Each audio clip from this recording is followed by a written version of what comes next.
Oh yeah! I want you to check it out. Yeah, it's here in the Hub Show studio. Dig it! We're gonna have a real good time. Yeah, me and the Jester. Yeah, Morning Crunch, Monday, Wednesday, and Fridays, 7:45. Dig it! You're gonna be there and watch all.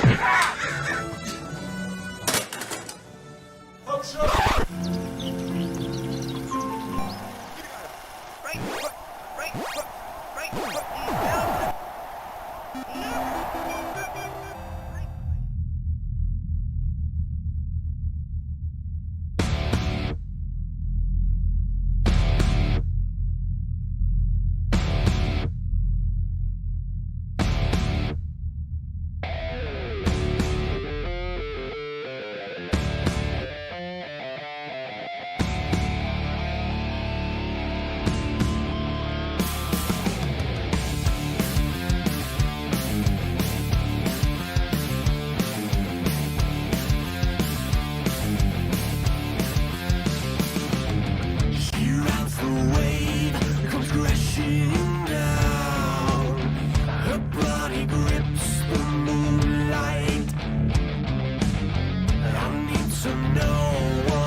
What's happening, man? It's your host, Jamal Palmer, coming with I Am Recovery Podcast. This is my voice. Y'all about to hear me, and we about to do this thing.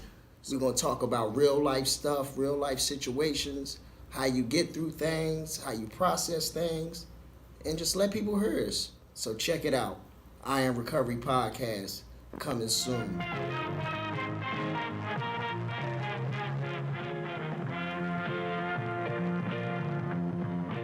This is the podcast pit, brought to you by Ben Media. Put my headset on here.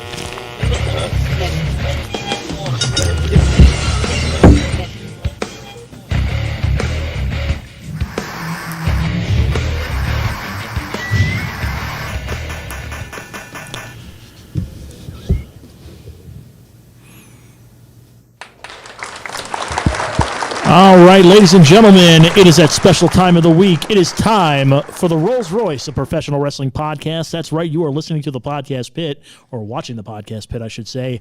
I am your host, former professional wrestler, promoter of Voltage Wrestling, jack of all trades, master of what I do not know, Mike Raddick. I'm alongside my broadcast partner, Rennis, the Menace, Carbaugh. How you doing this week, Rennis? Not too bad, Mike. How you doing?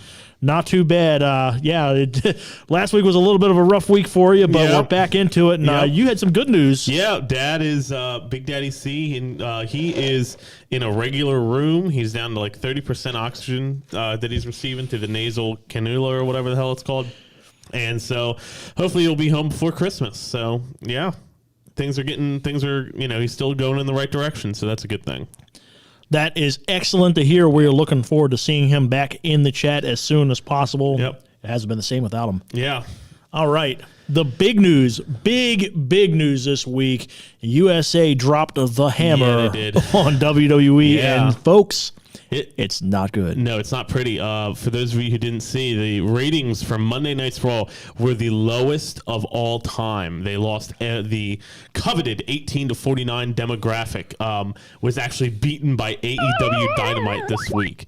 Every single hour was beaten by AEW Dynamite this week in that demographic, which is a very coveted demo for them. It really is. I think their rating was 1.5, like 1.5 million. It's the lowest Raw rating of all time. And that is saying something. Yeah. That is really saying something. Considering what, this time last year, they were probably still at 2.5, almost 3. Yeah. And 2.5 right now, it's not a great rating for professional wrestling, but I mean, considering the circumstances, right. 2.5 right now would probably be very respectable. Right. But that, like, you also have to take into account here, AEW's kind of held on to their audience. Yeah, for the most part. They've held steady during the pandemic, and WWE is just, drastically losing fans. And I'll be honest, a lot of that probably has to do with storylines that go nowhere. Right. Pushing the wrong people at the wrong time. The show, with the exception of maybe the Bray Wyatt and the Roman Reigns storyline, not much else of the show is interesting. Right. I couldn't name you anybody outside of this. this. Raw or is that SmackDown? Yeah, exactly. Like, because we also have the Drew McIntyre.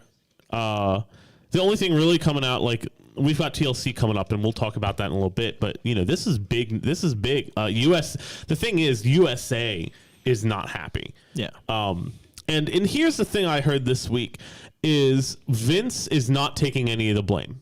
He's blaming the creative team. Of course. Which is bullshit, because all the whole script, everything that the creative team has to write has to go through Vince and Bruce Pritchard.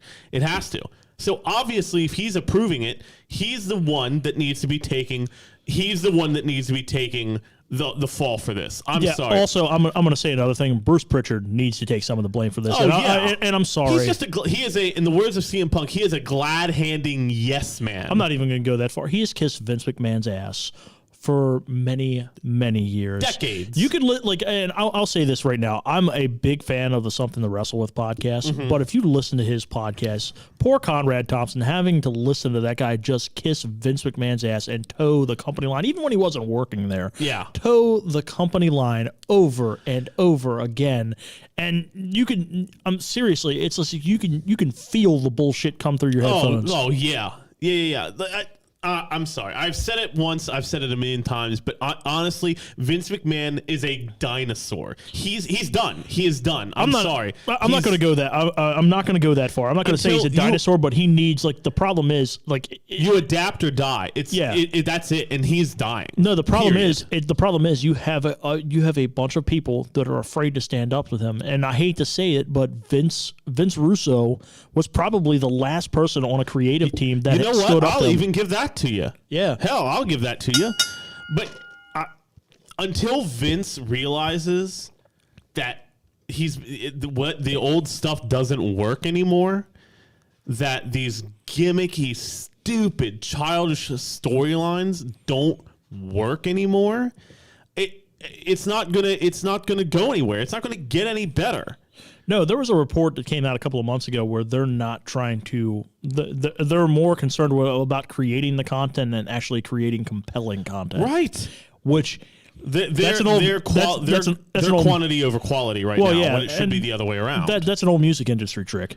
Right. I mean, and this is something I hate to tell you, but this ain't the music industry. Well, no, but you got these people that are coming from the entertainment world, which granted, there are some people that are very successful over there, but you have these people that think it is better to basically create content and shove it down somebody's throat until they like it rather than creating content that's actually appealing to an audience. And correct me if I'm wrong, their writing team is 50 some people. Probably, yeah. I mean, you have how can 50 some people?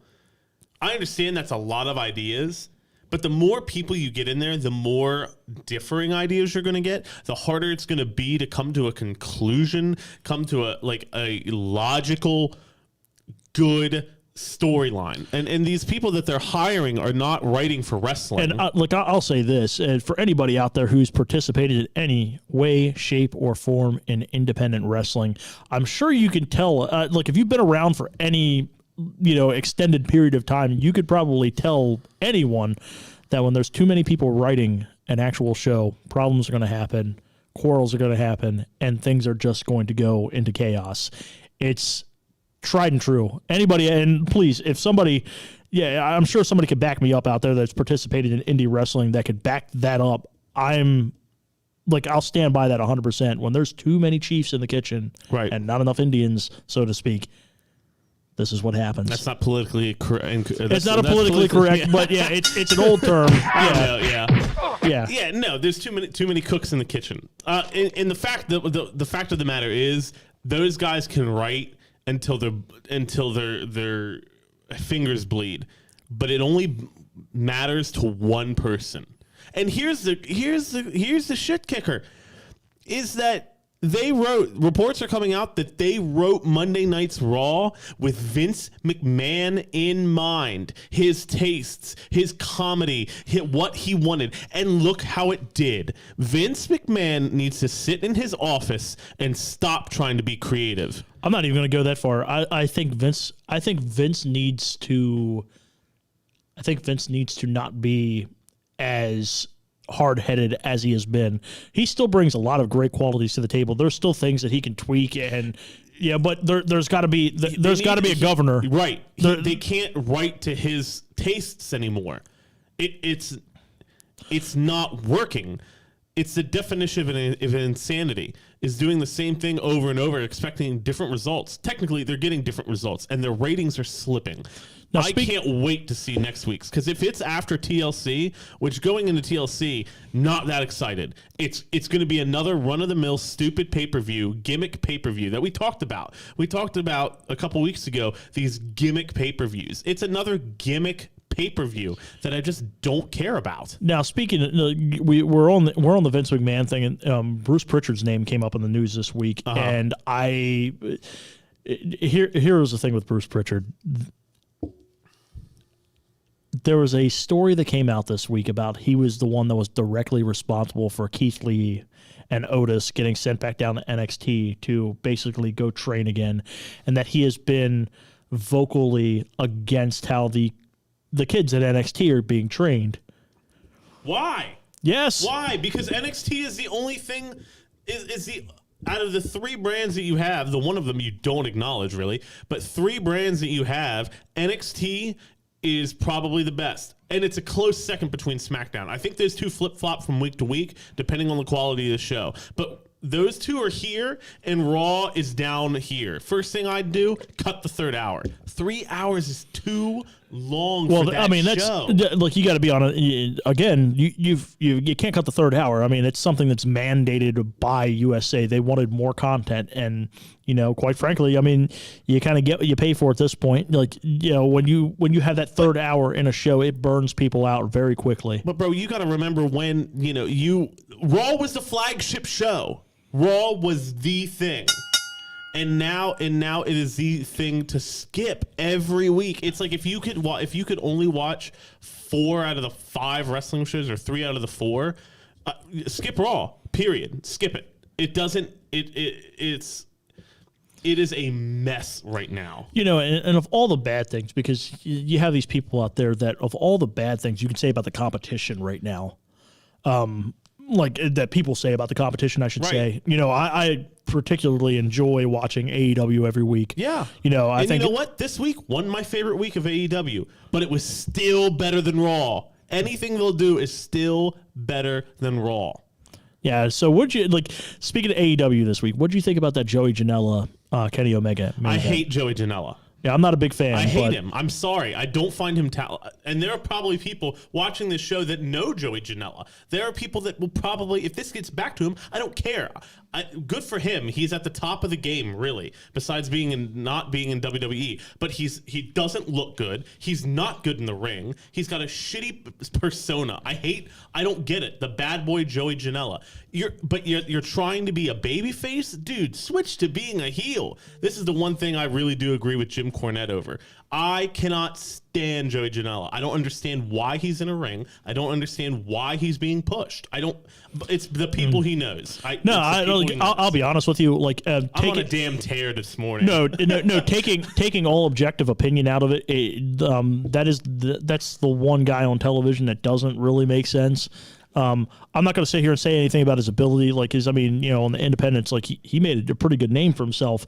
And well, sure. Yeah, he made a pretty good name for himself. But however, having said that, but I don't understand between making a name for yourself on the independent circuit and being good in the indies and that translating to television. And it doesn't, he doesn't translate well to television. Well, no, they haven't. Here's the thing. And somebody was explaining this yesterday. Will Nave, I'll get to your question in just a second. Yeah, so somebody was explaining to me this yesterday. The one good thing that you need to have to be on television, there needs to be a reason why you're there and what you're fighting for.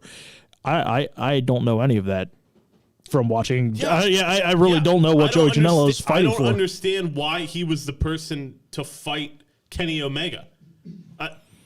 If it would have been me, let's put it like first title defense. I could see that for the first title defense, even the matchup itself. It was a title defense. Yeah. Joey Janela shouldn't be anywhere near that title. He shouldn't. Not at all. Yeah, I can agree with you there. Kenny should have come out, kicked him in the face, hit him with the one-winged angel, and walked out. It should have been that simple. Well, yeah. If that was the second, had that been the second match on the card, I would agree with you. Sure. The main event, you got to give him something. Still, there's still so many unanswered questions from that storyline. Yeah, and that's what. But where's Jon Moxley? Right. Where's Jon Moxley? I mean, yeah. Granted, congratulations, Renee Paquette, his wife, is pregnant. Well, yeah. So are Brandy and Cody Rhodes. They announced this week that they're pregnant. Yeah. Now here's the thing. If you're home taking care of your family, right. That's one thing. But and granted, he needs a couple weeks off. I'd give it to him. He's been a freaking workhorse there. He has. But still, some kind of pre-taped promo, just something to explain, hey, this is what I think about this, and this is what you have to look forward to. Right. But that brings me, I kind of like that he's not out every week because I think that's one of the biggest problems with Raw is that we're seeing every single angle every single week. Split it up. If you watch something too much, it gets stale. That's where the long-term storytelling comes in. If I see him every single week for 6 months, why not see him every other week for 12 months? Why not, or something like that, I think it's a long-term storytelling. Will Nave, you had the question. Opinion on McIntyre as the champ. I love Drew McIntyre as the champ. However, I think it would be. I honestly, I wish he would lose the belt and get it back when there are audiences present. I think him having that belt while audiences are present would be much more impactful. Yeah, I'll be honest with you, man. Look, I feel bad for that guy right now because, he's finally getting like the biggest shove of his career, and the pandemic happens. Granted, none of us can kind of control, outside. None of us can control the elements that will happen, but it's a damn shame that somebody. It's a damn shame that somebody like that doesn't have an audience to work with right now. Right. It's kind of like he's kind of sitting in limbo as the champion. With what's good? What's going to happen when the audience? What's going to happen when the audience comes back? They take the belt off them. Then it's like you kind of have to start that process over. So they're kind of along on the journey. I feel like this championship run would be much more meaningful I honestly expect, So the word coming out is that after Monday Night's Raw is going to be like a big old reset, apparently, coming out of TLC. Apparently, plans have been torn up for Royal Rumble. Who knows what's going to happen? But I also see when they get fans back, which I think they're trying to do the Monday night after WrestleMania, I think is their goal. Yeah. I think it'll be a hard reset. Almost like this whole pandemic era of wrestling will not have happened almost. It'll be like a dream, if only. Yeah, right. I wish. There are some things, Trust me, just I cannot wait. I cannot wait for this shit to be over with. You have no idea. You have no idea how much I miss doing live events. Yeah. It's been one of the most difficult things. One of the most difficult things I've ever had to deal with in my life is not being able to go out there. And I did not think in a million years I would miss doing professional wrestling as much as I did over this last year. Right. It's been insane. Yeah. So that's the big news story. And now we lead into a TLC.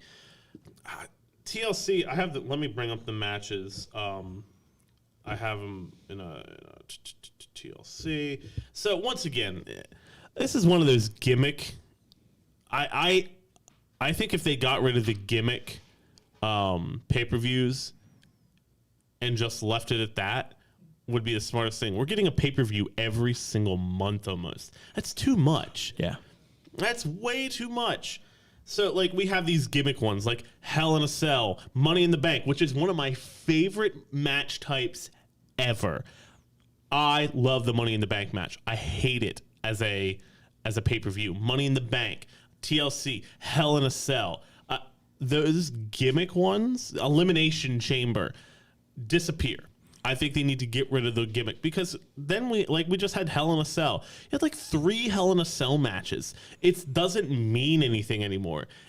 Hell in a Cell used to be a big deal. That was a feud ending thing. It was the end of it. So TLC, what do we got?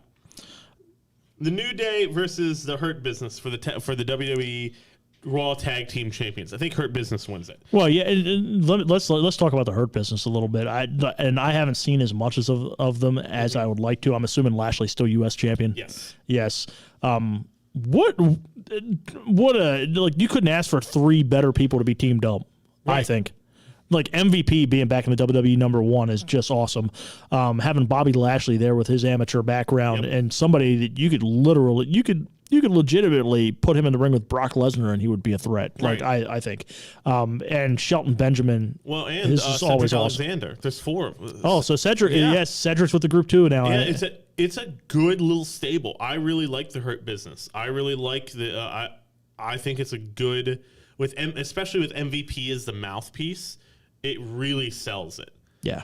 Then we got Sasha Banks versus Carmella. Sasha Banks, I think, is going to win it. Yeah. Roman Reigns versus Kevin Owens in a TLC match for the WWE title. Roman Reigns is going to win it. Nia Jax and Shayna Baszler versus Asuka and a to-be-determined partner. I have no idea. Now, if they really want to make this special and they've kept their mouth shut, which I doubt it, be Charlotte Flair. Yeah. Bring back Charlotte Flair. And I don't know if you've seen her, like her Instagram post or Twitter post. Girl is looking cut. Like she's really put some work in while she's been away. She's TV ready then, huh? Yeah. Oh, yeah. I saw it the other day and I'm like, and that's what I thought. I was like, she could come back tomorrow. Yeah. If they really want to surprise people and do something different at the TLC and make it worth it. More realistically, it's going to be someone like Mandy Rose or Dana Brooke. Because what's her name? Lana is out with the storyline injury. Then we got the Fiend Bray Wyatt versus Randy Orton in a Firefly Inferno match. I have no idea what this is going to be. I'm very worried that this is going to be like that stupid House of Horrors match, or the do you remember? Was it the House of? It wasn't the House of Horrors match, but there was a match where they had it at WrestleMania, and they like projected weird images on the ring.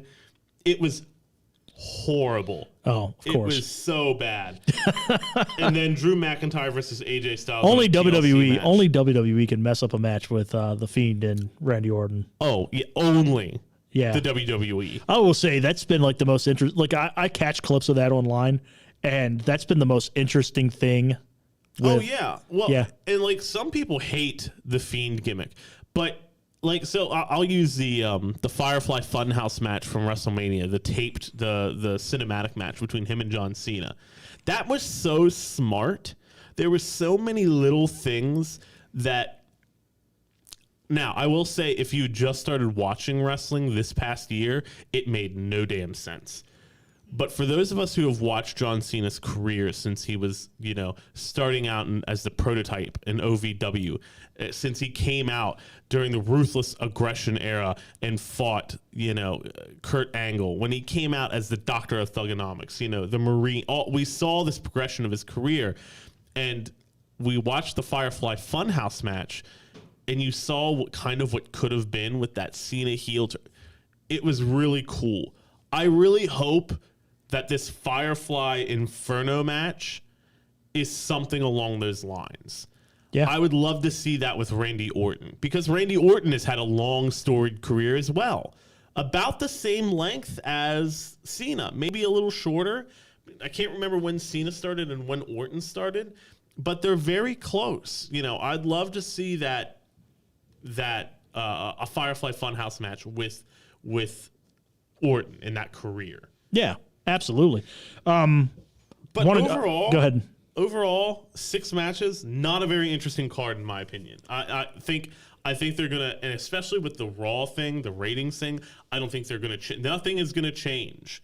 I really don't think there's gonna be any title changes except maybe the Raw Tag Team Championship. Yeah, I'm going to bring this up because, the 6 matches might not be interesting, but here's an interesting story that I am seeing. I love this is coming from the people at WrestleView.com. It is being said that Matt Riddle's current deal is up in August of 2021, and they're right throwing now, major money at that. Dude. They're talking like it's like almost $1.5 million.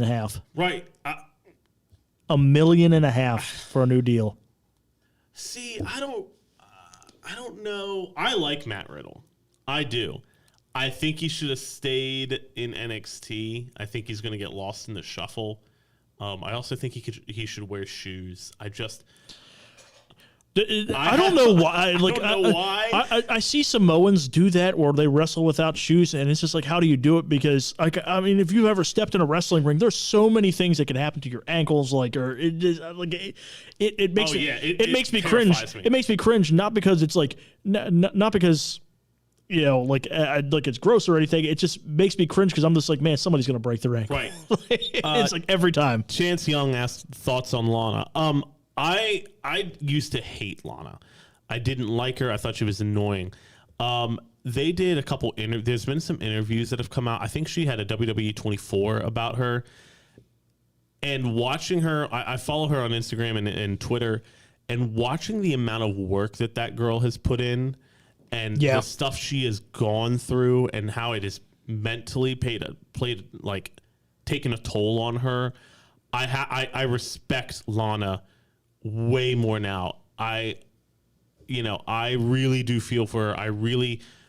And, I am interested in her. I am interested in her character arc. I'm interested in her story arc. Her wrestling has gotten leaps and bounds better from the first time she stepped in the ring with. I think she stepped in the ring with Rusev in a mixed tag team match. I think that was her first time with us seeing her in the ring.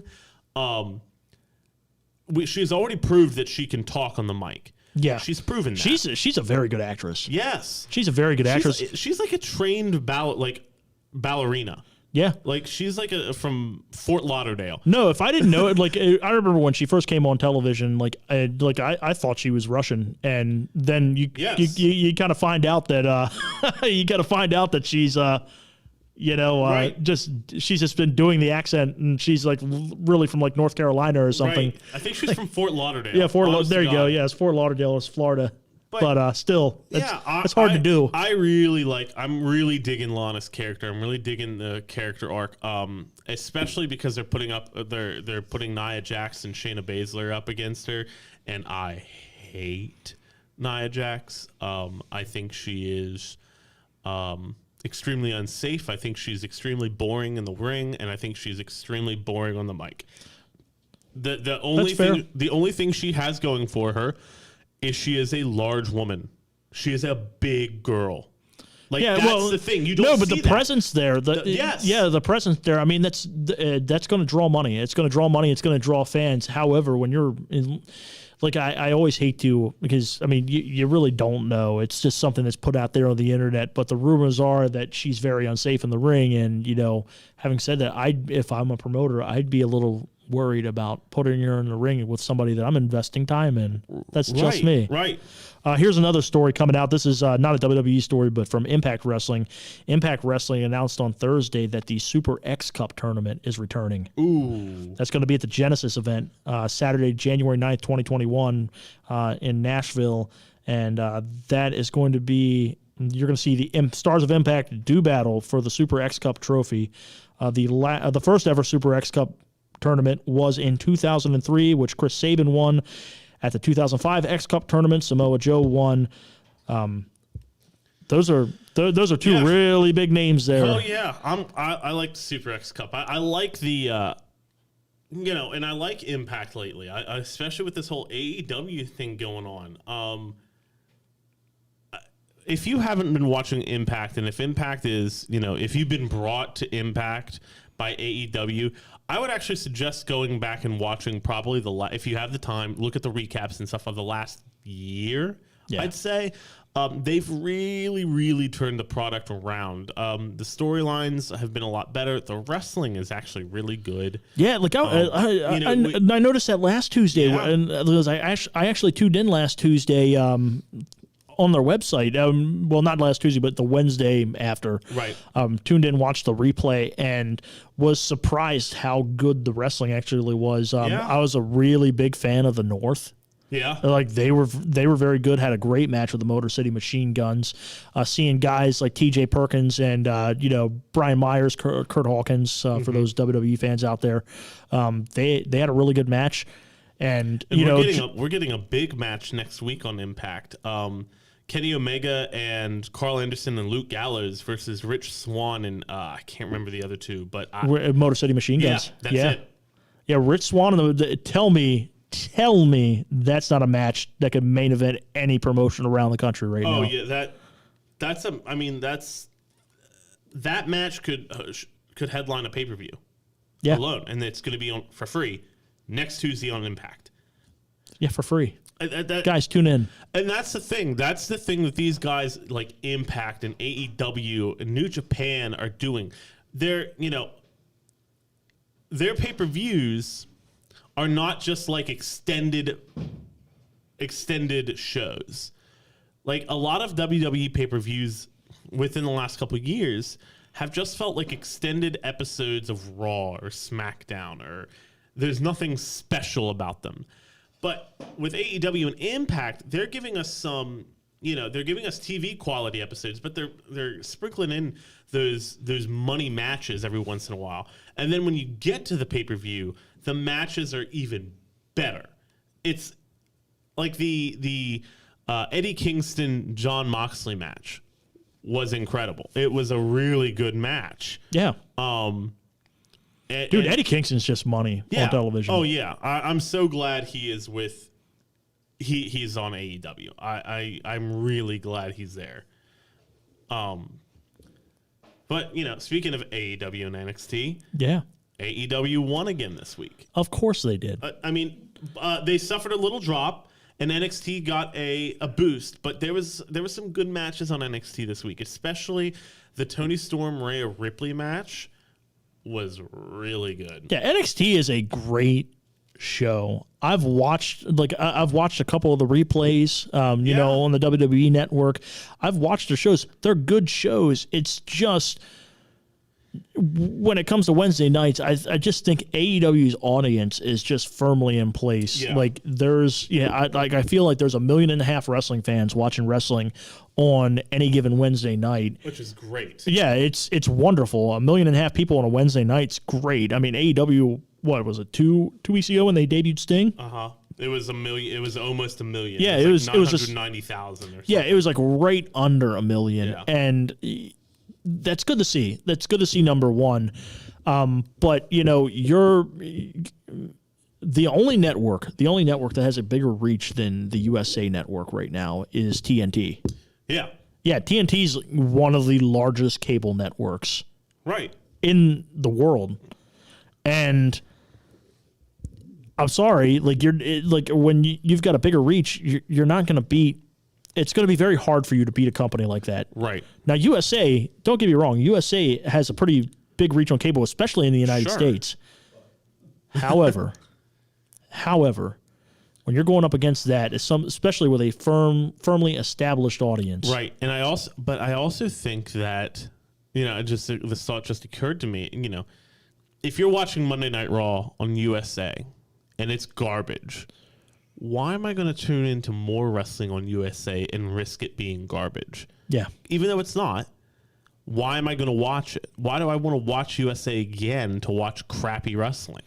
Well, yeah. Even though it's good wrestling. It's just... Yeah, it's great wrestling. Oh, if it's on USA, it must not be great. Well, I also think it's that. It's just like, who are you going to tune in? Are you going to go tune in to see the guys from New Japan, or are you going to see... I don't know. I feel like people take a break from WWE sometimes. Right. And just to watch something different. Sure. And I think that's what's great about AEW. It is an alternative. For years, we didn't have an alternative. If you wanted an alternative, you had to watch Impact when it wasn't that good, or you had to buy the New Japan Pro Worlds to watch any New Japan Pro Wrestling, which I still suggest everyone do, especially because Wrestle Kingdom is coming up in the next 2 weeks, which is going to be huge.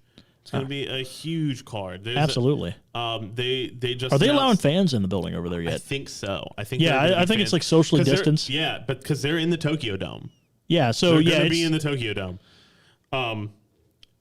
But even though I'm not commenting, I am here. What's up, Dad? But they just announced Will Ospreay versus Kazuchika Okada. Like, that match is going to be incredible. Yeah. Tetsuya on night one, it's Tetsuya Naito versus Kota Ibushi for both titles, and then the next night is Jay White versus whoever wins that. I assume it's supposed to be Tetsuya Naito, but if Kota Ibushi wins, it'll be Kota Ibushi versus Jay White. I mean, dude, wait till this pandemic's over. People are going to be coming out of the woodwork to see wrestling. There's just so many good. There's been so many good matchups. This is like the first time there's been so many good matchups that I'm just like, man, I wish I was there to see that live. Man, I wish I was there to see that live. And it's just like, dude, wait till this shit's over with. Just wait. And to watch Wrestle Kingdom, buy it on the 1st. Buy it on January 1st, and then you'll have it for the month. Do not buy it on like December 31st, because you'll get charged on the 31st for the month, and then you'll get charged on the 1st again. They do their billing on the 1st, no matter what. Wow. Yeah. So buy it on the 1st. Wrestle Kingdom, it's 2 nights again this year, the 4th and the 5th. And when I say 2 nights, I mean it will start at 2 o'clock in the morning, our time. I watched it last year, 2 years ago at MagFest. They always do like a New Japan, like someone bought it and they did it in one of the conference rooms, and we just watched. I mean, it was rough. I mean, 2 o'clock till like 6 o'clock or 2 to 4 or whatever. Pull an all-nighter, get a Four Loko. Yeah. Oh. Get a Four Loko. No, I think I'll just probably Be take like a an nap. be like us old school wrestling fans and get yourself a Surge. That'll keep you awake. Man, a Surge. Yeah. Dude, wait. That's one thing I want to bring back to wrestling events next year. Surge. I mean, it makes sense at Voltage Wrestling. Yeah, it sure does. Doesn't it? Surge, hit us up, man. Get us a Coca-Cola, hit us up. Yeah, yeah. We'll sponsor that, or you can sponsor us with that. But, ladies and gentlemen, we were supposed to have a guest on this week, Jeremy Grimes. Unfortunately, he's not able to make it. We have found out Captain D Capitate paid him not to be here. And those gold. Now, if you guys were watching last week, if you guys were watching last week, Captain D hit me with a what was it? A conch shell or something. Hit me in the back of the head. Conch. Yeah, I've got something for him. Don't worry. But yeah, now he's running roughshod all over our guests here, especially the local ones that he knows. But regardless, we're going to keep talking here with you. We're actually, we're going to pull a 180 here, and we're going to go. And we're going to try to set up our year-end awards. We've been talking about this on and off for the last couple of weeks here on the podcast. And, 2020's been a rough year. There's not a lot to go around, but we're going to give the year-end awards for the years of 2019 and 2020. Now, so with our powers combined. Yeah, here. Next week's episode will actually be in the evening. Yes. It will be at 6 o'clock, I think, 6 or 7 o'clock. We'll put the time. We'll make sure you guys have the time and everything.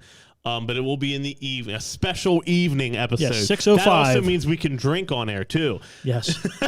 Some fine pilsners. There'll be some fine pilsners, some Broken Skull IPAs. You know what? We'll have a smorgasbord of drinks on that little table over there. We can have a good time. Maybe you could win that raffle over at the Liquor Locker. Yeah, tell us about that, because you were telling me about this, dude. So they got this raffle at the Liquor Locker right now, and I shit you not, they're like the raffle. The winner apparently gets a bottle, like the winner, they're giving away like a couple of bottles of Pappy Van Winkle. Now, okay. Rennis, you got to tell us about this. All right, so two years ago? Yeah, so every year I go, not this year, obviously, because COVID.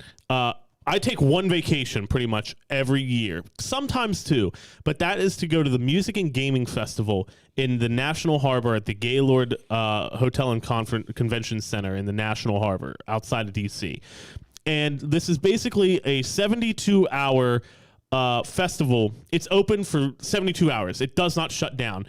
Where they've got arcade cabinets on free play, every video game console you can think of. There are always bands playing. There are panels to go through of anything you can think of: comics, wrestling, anime, board games, video. You name it, they've got it. And this is also the most I drink every year as well. It's my one time a year. I cut loose. I have vacation.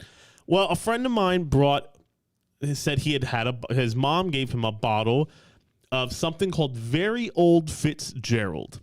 And when I heard that name at first, I'm like, that sounds like bottom of the shelf, like bourbon or something. Come to find out, a friend of ours, Eric Duvik, he's a bartender, and he has been for very long. And he and Andy, the guy who had the bottle, did some research on this. Turns out it was from the last run of Pappy Van Winkle's Very Old Fitzgerald bourbon in 1968. It is a roughly $1,800 bottle of bourbon, and it was the best bourbon I've ever had in my entire life. Yeah. So guys, the fact that they're making Pappy Van Winkle, old Rip Van Winkle, and Pappy Van Winkle bourbon again and whiskey is a big deal. It is some good stuff. Yes. So if you are over 21, you are watching this broadcast, please take my advice and go out there and sign up for that raffle. Don't have all the details in front of me, but you could probably get the details at the Liquor Locker. Go in there. They've got those Broken Skull IPAs. You definitely want to get your hands on that. I'm an old man at heart, and I can't do a lot of IPAs because they give me heartburn. Yeah. But that Broken Skull is really smooth for an IPA. I bought one out there from Dewclaw the other day. It was a wild berry IPA called Hop Tarts. I saw that. I saw that. Dude, it was pretty good. Yeah, it was pretty good. And the Antietam Brewery's Milk Stout, I had that this week. That was pretty good too. Nice. But, back to wrestling, ladies and gentlemen. We're going to poll you guys out here, and we want you to help us out with this. We're creating these year-end awards, which we are going to announce on our very last broadcast of the year. Yep, on December 26th, the day after Christmas. The day after Christmas, we are going to announce our year-end awards. We're going to be putting some polls up, but we want your help with nominations. So, ladies and gentlemen, let me ask you. Yeah. Okay, we're going national guys here first, or worldwide talent here first. So, worldwide, let me just ask you, who do you think, out of 2019 and 2020, who do you think is the wrestler of the year, or years, I should say? So I'm not going to give one because I'll give one next week. Okay. But a couple that I think have to be considered. So I'm going to write it down. I'm going to write these down. Wrestler. And folks, chime in the chat if you want to add any names here that we may or may not have missed. Go ahead and chime in the chat, and we'll go ahead and throw those in the nominations. So I definitely have to nominate John Moxley. All right, yeah. I like what you're putting down there. I have to nominate Kenny Omega.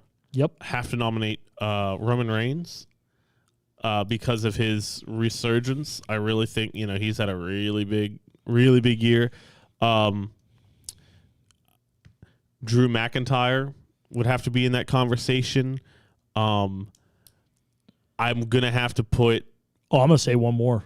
I'm surprised you missed him. Sasha Banks has to be in that conversation. Chris Jericho. Yeah.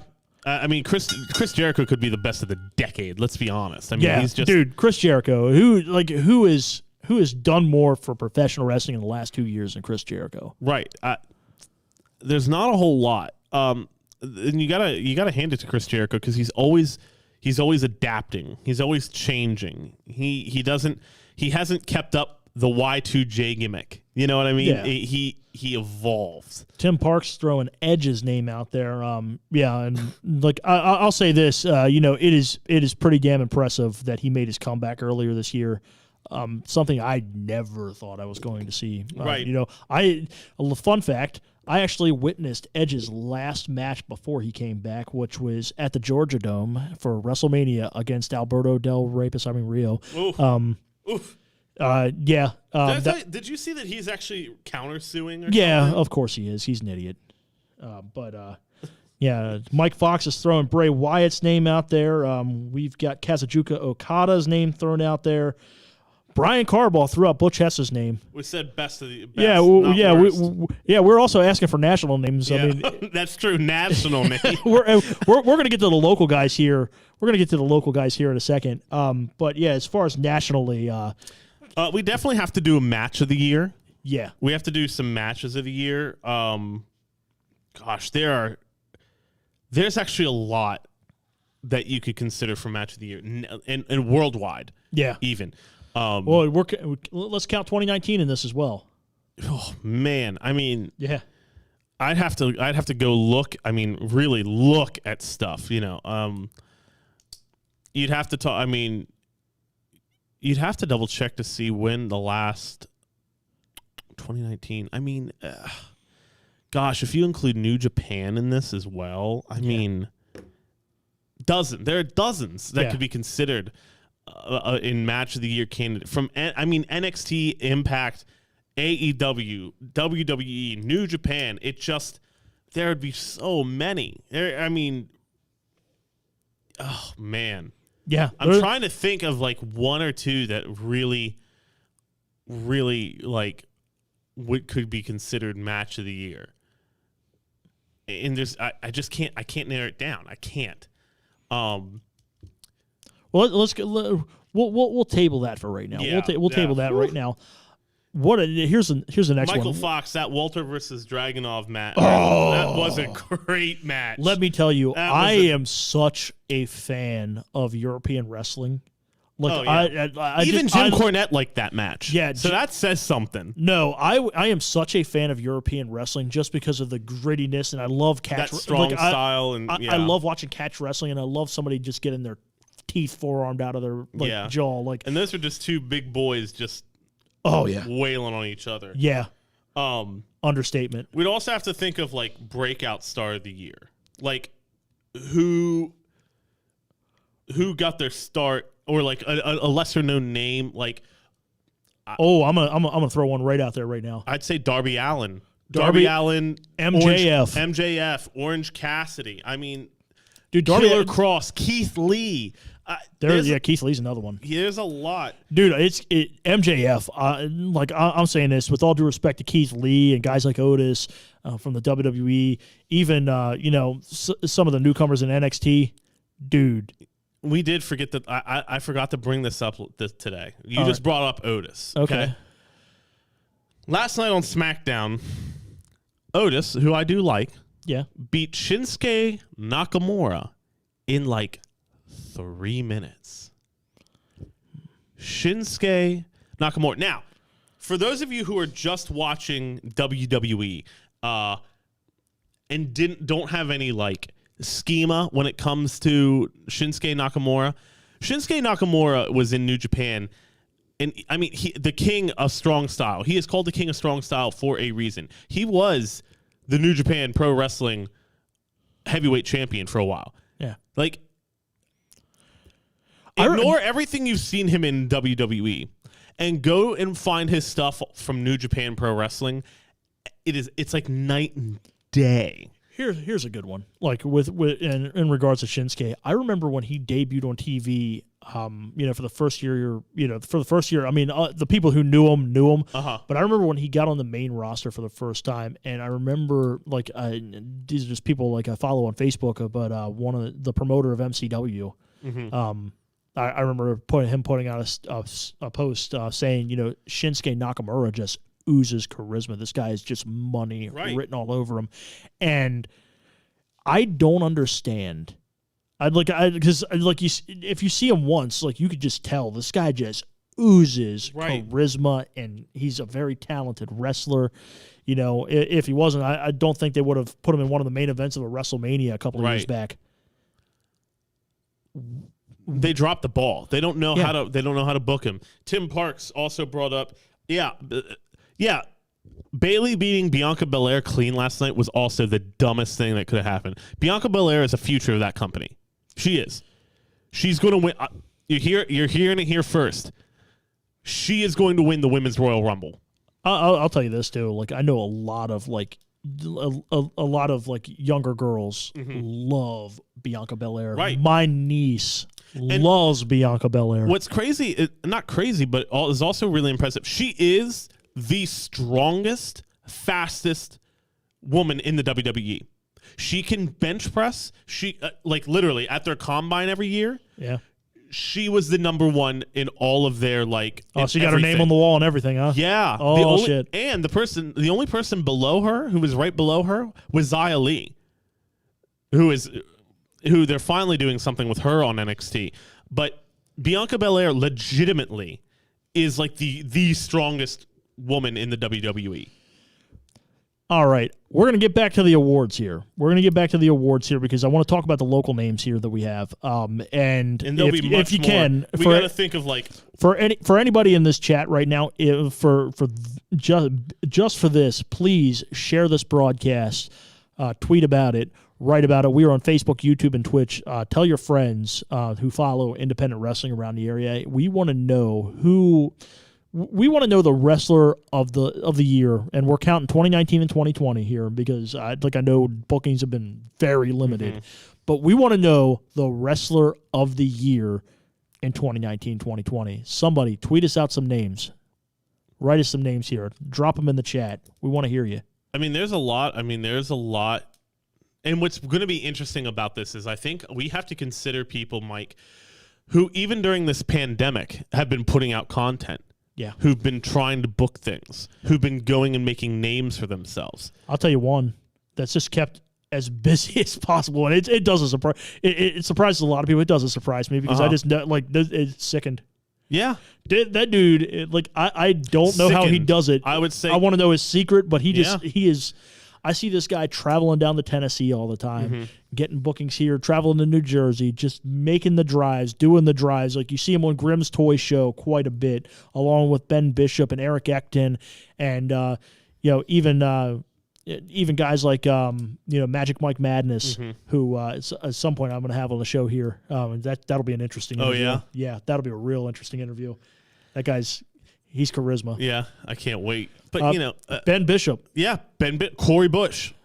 Dude, Ben Bishop's been Corey Bush is he's had bookings here and there, and Right. look at a guy like Ben. Like, Ben's not just been hustling for bookings. Ben's been On getting Barstool himself- Sports. Yeah, Ben's been The out of man's been national on level. like he has put himself in a position he would rather be, and that is the cream will rise to the top, Mike. Yeah. But I mean, there's another one. Shane Malice. Yeah. Malice. That dude's been hustling during this pandemic. Dude, especially the last 2 years. If you count 2019, like as far as locally, like just here in the I-81 corridor, yeah, Shane Malice is probably Wrestler of the Year. Yeah. If you expand that a little bit, there's some competition. There is. Like, you got your Kevin Mears. You got, obviously you got Ben. You get Sickened.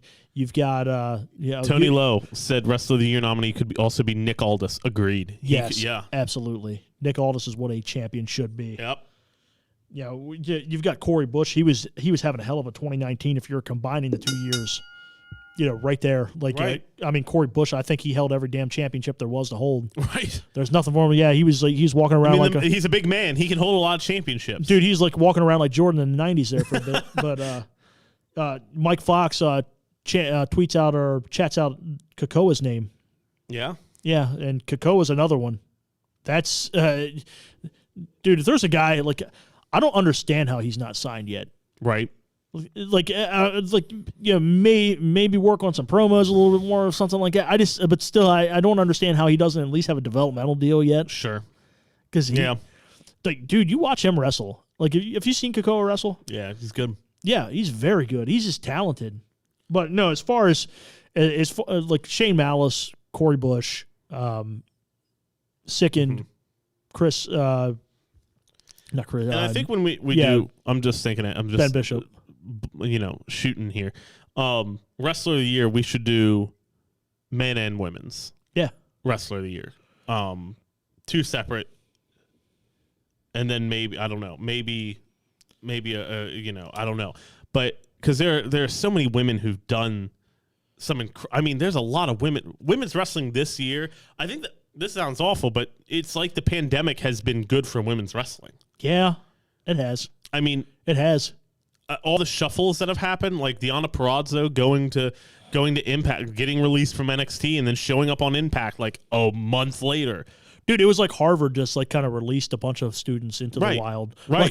You always hear this. Right. I always call it WWE's development system as like the Harvard of wrestling. But yeah, Harvard released a bunch of their students into the wild. And Jordan Grace, Thunder Rosa, Britt Baker, Hikaru Shida. There's another one, Jordan Grace. She's been keeping busy on Impact. Yeah. She's been in a couple intergender matches. I throw Tessa Blanchard's. I would throw Tessa Blanchard's name out there, but there's been some controversy there. What's going to happen there? No one knows. Dude, honestly, but you gotta pay credit where credit is due. She is the first, intergender woman she's the first woman to hold the Impact Championship. That's a big deal. She fought Sami Callihan in a couple in some pretty nasty matches. Yeah, absolutely. Yeah, and she had some success this year. Obviously, we're not with Impact anymore. Mm-hmm. I would like to see her back on the screen because when she's performing, I do think she's one of the top women in the world. It's unfortunate the baggage that comes with her. Yeah. And I'm gonna say this right now. It's nothing new.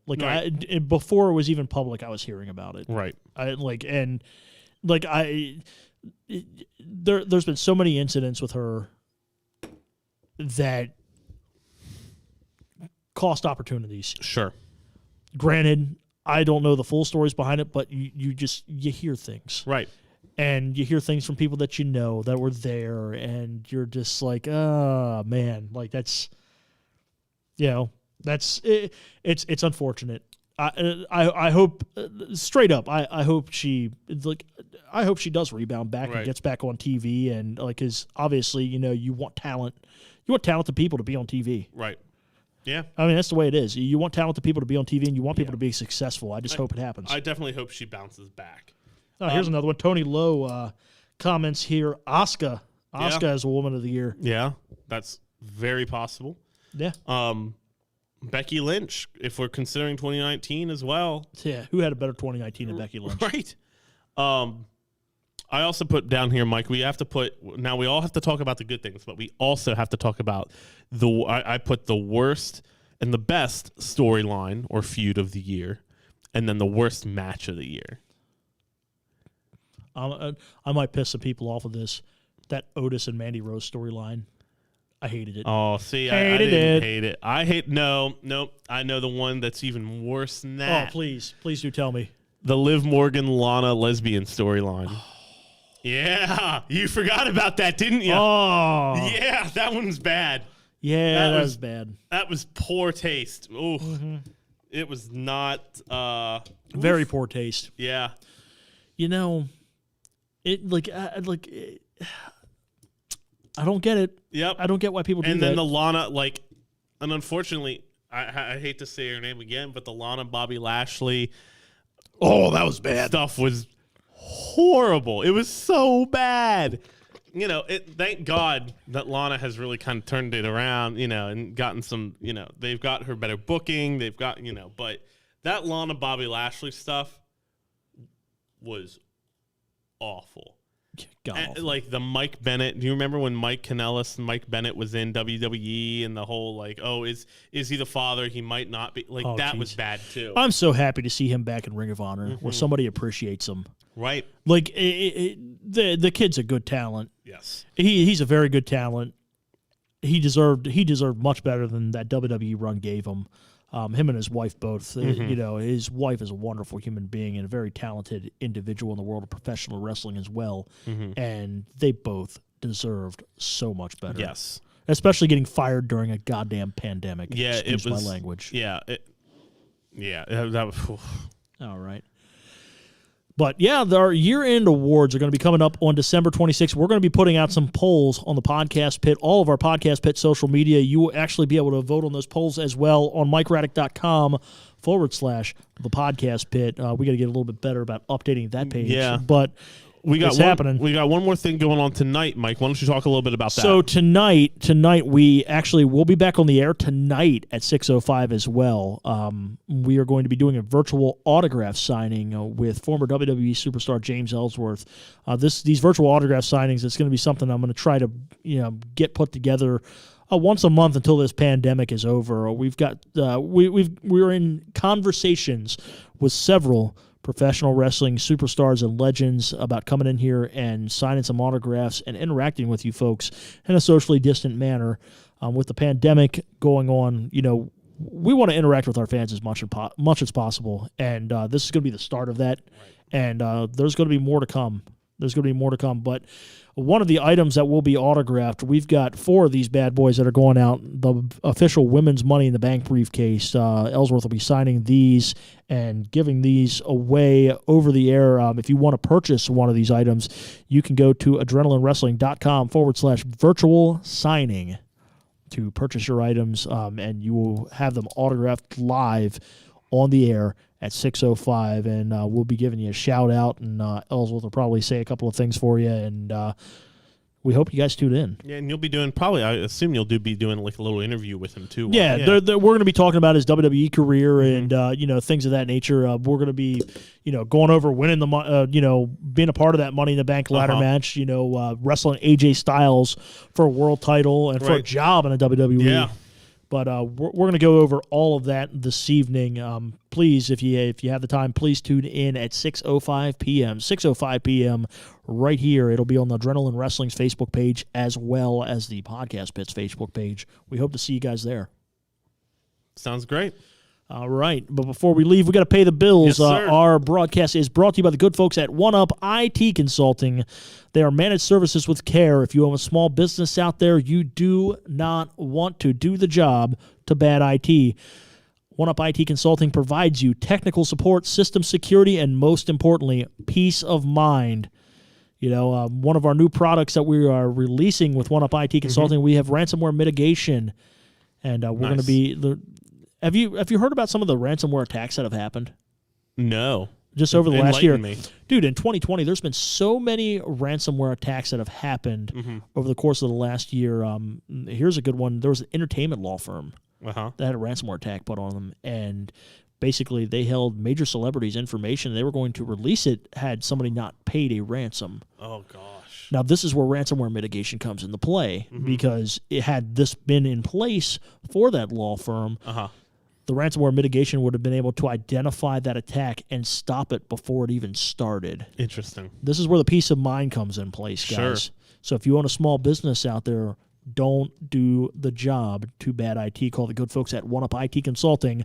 Managed services with care. You can reach them by phone at 301-799-3553 or on the web at oneupitconsulting.com. All right. Think that about does it for us today. All right, ladies and gentlemen, that does it for myself and Rennis Carball. We will see you next week. What do you do?